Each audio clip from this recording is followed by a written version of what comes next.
अपने आप को बदल लेना आपके हाथ की बात है, परिस्थितियों को बदलना आपके हाथ की बात नहीं। लोगों को अपनी मर्जी का बदलना आपके हाथ की बात नहीं। जो आपके हाथ की बात नहीं है उसके लिए आप प्रयत्न करेंगे तो बेकार हैरान होते रहेंगे। आपके घर वालों को आपका आज्ञानुवर्ती बनना चाहिए, ये मत सोचिए। आप ये देखिए आप उन घर वालों के प्रति अपने कर्तव्यों का पालन कर सकते हैं कि नहीं, बस इतना ही काफ़ी है और आगे बढ़िए मत। परिस्थितियाँ आपके अनुकूल बन जाएंगी, मत सोचिए। परिस्थितियाँ कहाँ बन पाती हैं आदमी की स्थिति के अनुरूप। श्री कृष्ण भगवान सारे जीवन भर प्रसाद तो करते रहे पर परिस्थितियाँ कहाँ बनी उनके हाथ में, आप बताइए। गृह कलह हुआ और सारे परिवार के लोग मारे गए। अंततः उनको अपना जो राजपाट बड़ी मेहनत से जमाया था सुदामा जी के हवाले करना पड़ा।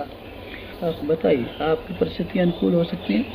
भगवान की परिस्थितियाँ अनुकूल नहीं हुई तो अगर आप ये सपना देखते हैं कि हमारी मनोकामना पूरी हो जाएंगी और हमारी इच्छानुकूल परिस्थितियाँ बदल जाएंगी, ऐसा सोचते हैं तो आपको नहीं विचार करना चाहिए। दुनिया आपके लिए बनी हुई नहीं है और आपकी इच्छा के लिए इस पात्रता की और पूर्व संचय कृत्यों की ज़रूरत है। वो अगर न हो आप क्यों सोचते हैं कि आपकी इच्छा अनुकूल हो जाएगा? आप बदल दीजिए।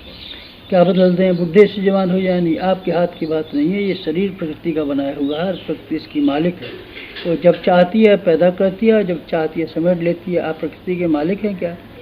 बुढ़ापे को जवानी में बदल सकते हैं क्या? ना। मौत को ज़िंदगी में बदल सकते हैं क्या? ना। आदमी की सीमा है और जिस सीमा से आप बंधे हुए हैं आप उसी सीमा की बात कीजिए, उसी सीमा की विचार कीजिए तो पूरा होना भी संभव है। असीम बातों को सोचेंगे, असंभव बातों की कल्पनाएं मान्यताएं बना करके बैठेंगे तो सिवाय हैरानी के आपके पल्ले कुछ पड़ने वाला नहीं है। आप हैरानी में न पड़ें।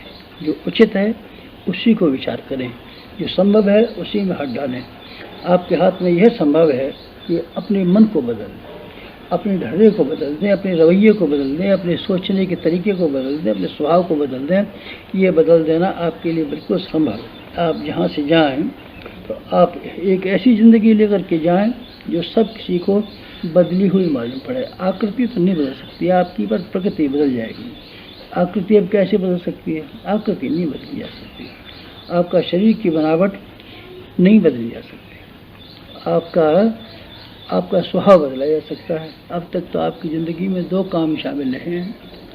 एक ज़िंदगी के जो काम शामिल रहा है उसका नाम है पेट भरना, दूसरे शब्दों में उसको लोग कहते हैं। दूसरा काम आपके जिम्मे रहा है प्रजनन, शादी कर लेना, ढेरों के ढेरों बच्चे पैदा करना, ढेरों के ढेरे बच्चों के खर्चे के वजन को कंधे पर उठाना, उस भारी वजन को उठाने के लिए उचित और अनुचित काम करते रहना, दिन और रात चिंता में डूबे रहना पेट और प्रजनन के लिए। यही तो काम रहा है। और बताइए और कौन सा काम किया?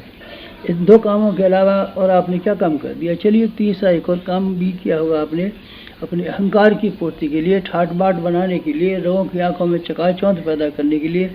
हो सकता है आपने कुछ ऐसे काम किए हों जिससे आपको बड़प्पन का आभास होता हो। बड़प्पन का आभास होता है, बड़प्पन का आभास है नहीं ये बड़प्पन। दूसरों की आंखों में चकाचौंध पैदा करके आप किस तरीके से बड़े बन पाएंगे? बड़ा बनना तो अपने व्यक्तित्व की कीमत और व्यक्तित्व के मूल्य बढ़ा देने के ऊपर है। आंखों में चमक तो कुछ भी पैदा कर सकते हैं। आंखों में चमक से क्या है? आंखों में चमक तो तस्वीरें भी पैदा कर लेती हैं, मूर्तियाँ भी पैदा कर लेती हैं। बीमार आदमी को सजा कर बिठा दिया जाए तो वो भी चमक पैदा कर लेता है। चमक पैदा करना भी कुछ काम है क्या? नहीं। उसमें सिवाय अहंकार की पूर्ति के दूसरा कुछ है नहीं। हम बड़े आदमी हैं, बड़े आदमी हैं, बड़े। अरे आप क्या बड़े आदमी? मन आपका बड़ा नहीं है, व्यक्तित्व आपका बड़ा नहीं है, संस्कार आपके बड़े नहीं है, तो बड़प्पन का स्थायित्व कैसे आ जाएगा? सारी ज़िंदगी आपकी इन तीन कामों में ख़त्म हो गई है। अब कृपा कीजिए अपनी ज़िंदगी में कुछ नए काम शामिल करिए। हम अपने स्वभाव को बदल दें, हम अपने चिंतन को बदल दें, हम अपने आचरण को बदल दें। अपने कुटुंब के प्रति जो रवैया है, जो आपकी सोचने का तरीका है, उसको आप आसानी से बदल सकते हैं और आपको बदल ही देना चाहिए। तो अपने समाज को प्रगतिशील बनाने के लिए, उन्नतशील बनाने के लिए कुछ न कुछ योगदान देना, ऐसा निर्धारण अगर करके आप ले जाएं, ऐसा कार्यक्रम यहाँ से बना के ले जाएं, ऐसी तैयारी में जाते ही आप जुट जाएं, तो मैं ये कहूँगा कि आपका भविष्य इतना शानदार होगा कि आप देख करके स्वयं दंग रह जाएंगे। और जो भी आपके संपर्क में आएंगे वो सब ये कहते रहेंगे इस आदमी का कायाकल्प हो गया। आप ऐसा कर पाएँ तो आपका सार्थक हो जाए। ये शिविर आज की बात समाप्त।